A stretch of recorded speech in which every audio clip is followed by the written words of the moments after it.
Welcome to another episode of On This Day on the Grueling Truth Sports Network. I'm your host for On This Day, Mike Goodpaster, and today we're going to talk about January the 29th, 1994, which is considered by many to be one of the greatest upsets in boxing history. That's a night a 15-1 underdog met a seemingly invincible and undefeated champion and shocked the boxing world. Frankie the Surgeon Randall and Julio Cesar Chavez met on January 24, 1994 at the MGM Grand in Las Vegas, Nevada to contest for Chavez's WBC Light Welterweight Championship. Chavez at the time was undefeated in 90 professional bouts with a record of 89-0-1, 77 knockouts. He was considered by many to be boxing's top pound-for-pound player at the time and is still considered by many to be one of Mexico's greatest boxers. He had held the WBC light welterweight title for nearly 5 years after defeating Roger Mayweather in 1989 to win the belt and had made 13 successful title defenses against the likes of Greg Haugen, Hector Macho Camacho, Terrence Ali, and, don't forget Andy Hooligan, who was one of his more recent victims coming into this fight. And Chavez, a 5-time world champion in 3 separate weight divisions. His accolades also included the WBC super featherweight title, the WBA world lightweight title, the WBC world lightweight title, and the IBF light welterweight title. Though he defeated many top-notch fighters of his day, his impressive record didn't escape nitpicking from the critics.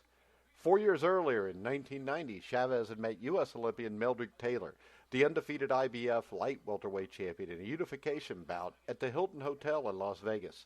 Taylor put on a boxing clinic and had to fight all but one in the 12th and final round when Chavez unleashed a looping right hand that dropped him. Despite being on his feet at the count of 6, referee Richard Steele waved off the fight, giving Chavez the win with just 2 seconds left to go in the bout. Many felt they should have let the fight continue. And Taylor was definitely cheated out of a victory, being a victim of Steele's poor decision. In 1993, it gets even worse as the once-defeated multi-world lightweight title holder Pernell Whitaker, who was really undefeated also. He'd lost a decision to Jose Luis Ramirez that was absolute bullshit. And Whitaker appeared to have Chavez beaten, only to have the fight declared a majority draw. This time it wasn't the referee being questioned, but the 2 blind guys who didn't score the bout for Sweet Pea. In spite of the feelings that Chavez may have been slipping, Randall was still a solid underdog coming into the fight, and for good reason. Though he held an impressive 48-2 record, a closer look at his ledger showed it was littered with subpar opposition.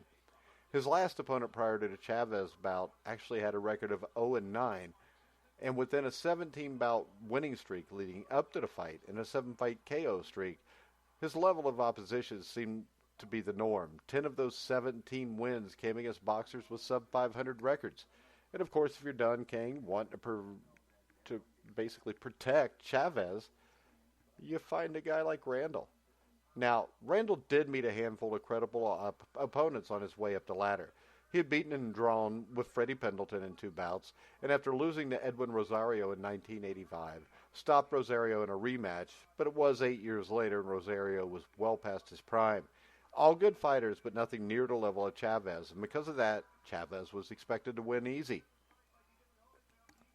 It would be a different story on fight night, and much like Taylor had done, Randall used his footwork and speed to outbox the Mexican legend. Chavez did all he could to cut down the Surgeon, but Randall stuck to the game plan.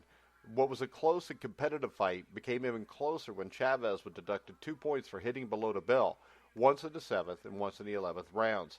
He was clearly in a spot where he needed to win the final 2 frames to secure victory. The fight was nearing its completion, and Randall was within reach of a dream 90 other opponents had failed to realize. So Frankie put the icing on the cake.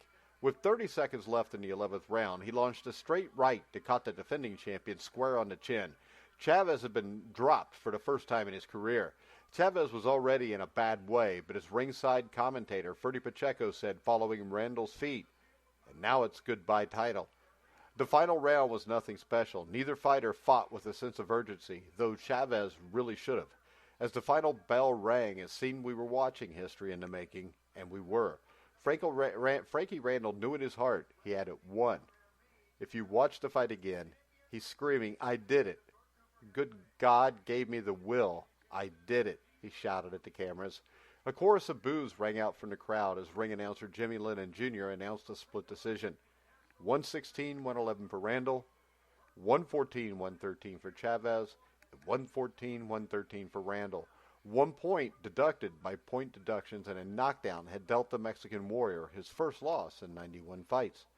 And while Randall thanked God and Don King, because you always got to thank Don King, Chavez ironically blamed referee Richard Steele for the point deductions.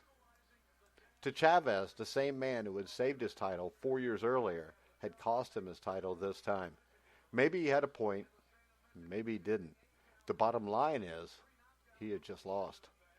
The two would fight twice more over the course of their careers, the rematch taking place less than 4 months later at the MGM Grand again. This time, Chavez would manage to regain the world title when an accidental headbutt suffered by Chavez caused the fight to be stopped in the 8th round, with Chavez winning a close but split technical decision. He could probably thank Don King for that, too. Knowing better than to fight Randall a third time straight away, Chavez went on to defeat a faded Meldrick Taylor via 8th round TKO in a rematch that took place 4 years too late. He made 5 more successful title defenses before being stopped by Oscar de la Hoya in 1986. He would never again hold a world title. His remaining victories come against B-level opposition while losing again to Oscar de la Hoya, Willie Wise, and Cost Yazoo. He even lost his final professional fight to Grover Wiley, who I think was on Sesame Street. But Randall would take part in a trilogy fight after that with Juan Martin Kogi, which saw the WBA light welterweight title bounce back and forth between the two fighters, Randall winning the first and third bouts.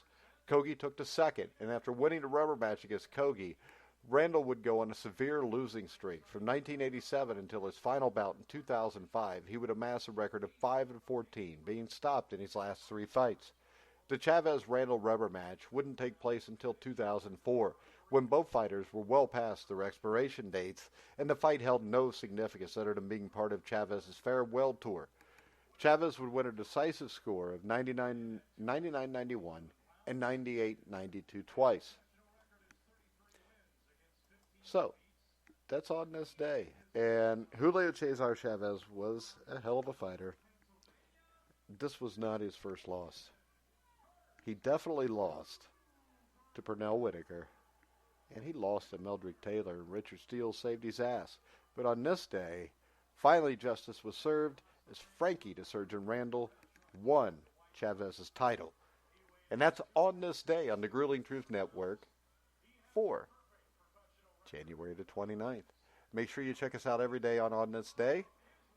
And follow us on every place you find podcasts. Catch us at thegruelingtruth.com. Follow us at Grueling Truth on Twitter. So, this has been Mike Goodpaster. You've been listening to The Grueling Truth, where the legends speak.